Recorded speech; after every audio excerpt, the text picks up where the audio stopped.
You're listening to Tusk Talks Radio. Stay tuned as we talk about important community topics and what's happening at Kent State Tuscarawas. Learn about the campus and its academic programs, athletics, student activities, performing arts center events, and community involvement. The purpose of Kent State Tuscarawas is to help you find yours. With 27 degree programs, low tuition, and excellent faculty, you can create your own success story at Kent State Tuscarawas. 8:33, and this morning on our Tusk Talk segment, happy to be chatting with Chris Totten, who is the engineering, technology, faculty, game designer, and author. He does it all. Chris, how are you?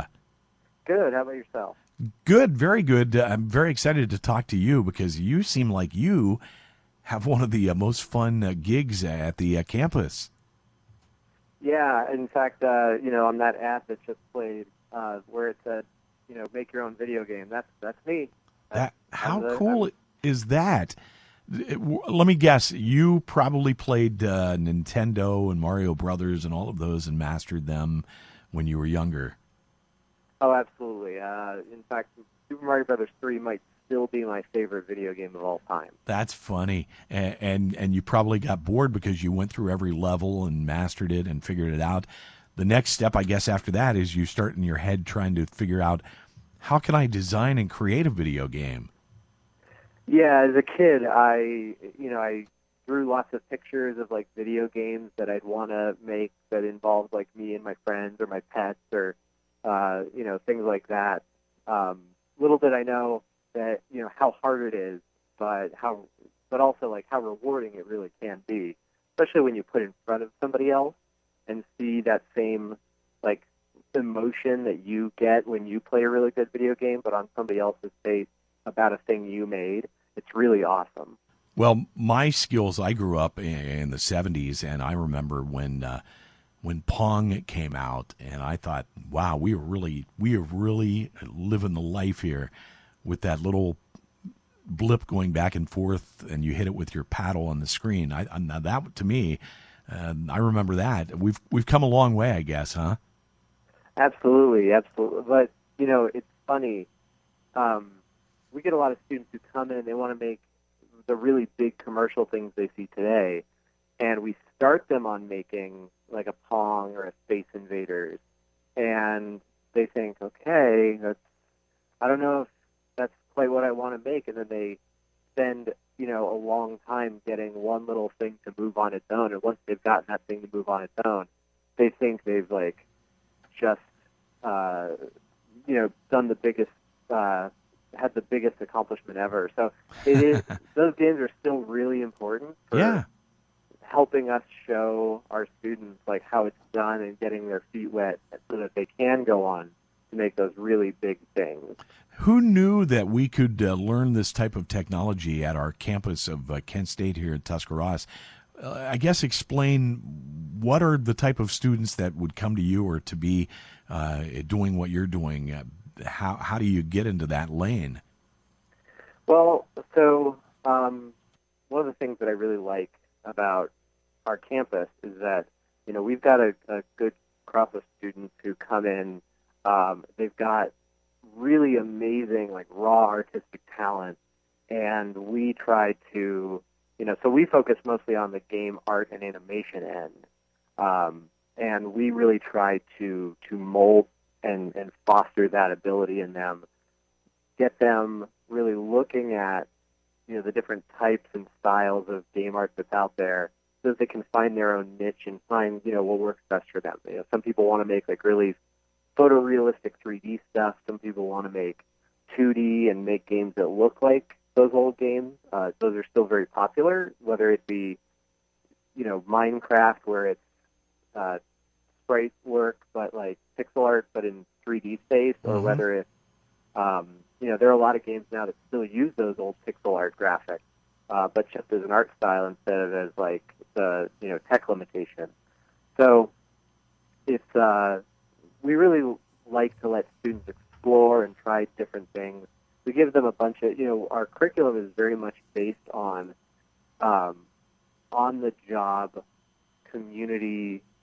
If you were a independent designer working on your own, making and publishing games on your own, we want you to act like that person so that when you get into the real world, you'll know how to do that. We just provide a safe environment where you can, make mistakes and learn from those mistakes so that you'll know what to do and what not to do. But we really try to make it a nice social experience for people to share ideas and not be afraid to have other people look at and play their work. We're talking with Chris Totten this morning on our Tusk Talk segment here on WBTC. And Chris, with the engineering technology area, talking about game designing and animation. I mean, maybe you're going to create the next Simpsons animated show. The imagination is the key here, Chris. Yeah, absolutely. It's funny. I was just writing down notes of different, student projects that we had just come out, because one of the big things is that our semester just ended, and our students did a really amazing job adapting to, going online and things like that. We had a lot of really great, both animations and games come out. I was just watching one called Beach Day, which is a little short where a mad scientist, or at least I think he's a mad scientist, they don't really say what he is, but he wants to have a perfect beach day at all costs. And he pulls the water starts going up on his toes as the tide's coming in. So he goes to his cooler and pulls out a laser gun and shoots the moon so that there won't be any rising tide. It's a really funny little short, but it's something our students put together as part of their animation project class. It was really great. Yeah, I'm not sure a lot of people are even aware that we are the part of the engineering department takes this step. You don't have to be building bridges or designing things like that. The engineering technology, again, has become with the computer animation and the gaming and all of that a real big part of our life these days, and it's only going to grow as we go forward. What is basically the program? How do people that come out of the high schools find that this is the area they want to get into? Well, again, as you pointed out, there is a lot of, students are playing these, and there comes a point where somebody realizes that maybe they want to do it. Maybe they see that our program exists. Maybe they read an interview with a game developer on a news site like IGN or something like that, and they realize that, human beings are people that make these things, right? Sure. And so our job is basically to bring them in, listen to their ideas, and show them the breadth of what this field is. It's not just going and working at a big studio like EA, making Madden or something like that. There's lots of sectors, and it's a way that you can get work. You hear a lot about it's so competitive, but competitive at that one really that one tier that is the popular one everybody knows because it's what the big commercial games are. Sure. We train for that. We want students to go for it because we want them to really get, the depth of skill, as much depth of skill as they can. But we also try to give them a realistic sense of, well, you could get into making training simulation games for people in medicine or construction or things like that. That's a sector that when I was living in Washington, D.C., I worked in a lot.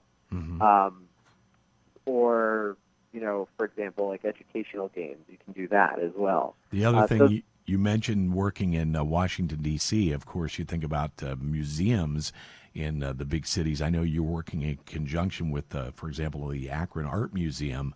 That's another area that branches off and is a parallel to this. Yeah, there's games in museums is a big deal right now. So the Akron Art Museum that you mentioned just closed out at the beginning of the year the Open World exhibition, Games in Contemporary Art. So it was looking at games that were pieces of contemporary art and not just, commercial art. So there was this really interesting blending. And what we did is we had my part was arranging the Open World Arcade, which was a one-day event where people could come and there were independent game developers, meaning people who are publishing games on their own, Sure. Without the help of like a big company, and they were showing off their games, which was really cool because it's that thing that I was talking about, where like, how does somebody learn that people make video games and that they can make video games too? Mm-hmm. Well, we want to provide that by bringing in game developers, and we do that with our classes too. I had a bunch of guest speakers this semester because everybody's online, right? So it was really easy to have somebody come and give a Zoom talk to us or something like that. But we want the students to encounter those people and learn, okay, this is what it takes. This is who these people are. They're not wizards. They are people like them. And I guess, Chris, in your world with the pandemic underway that we're dealing with, that you're connected with, like you mentioned, Zoom and some of these other ways. That's just an extension of what you normally do. So I'm guessing you're connecting quite well with all of your students. And how would you advise anybody for looking into what you guys do, or to finding out what is happening with your department at the campus? So we have right now, you can look up CDAG, CDAG. That's our acronym that's listed on the website. Okay. CDAG. Okay. Yeah, we're in the process of moving. We're waiting on accreditation right now for our program. So that's going to transition to animation game design soon. And what's going to be great about that is that we are looking at expanding the curriculum. Right now, for example, we're working on a course called Games and Culture that explores the history and cultural impact of games. So, one of the themes that we really try to push is that it's not just the technology.